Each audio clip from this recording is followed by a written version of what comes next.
పడిపోయిన చోటే పైకెదగడ మెట్లను పదును పెట్టు మొదలు 10 మందిలోన నీ ప్రతిభను చూపగ పట్టుదలతో కదులు ఏలు పట్టి నడిపించునురా ఎదురైన అనుభవాలు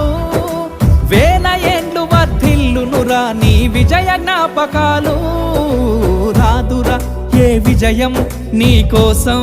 నా కోసం ఎటుపోదురా నువ్వు చేసిన కష్టం ఎప్పటికైనా సొంతం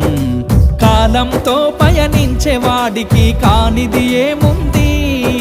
సాధనతోనే సాధ్యమవ్వునని సదాశయంతో సాగర ముందుకు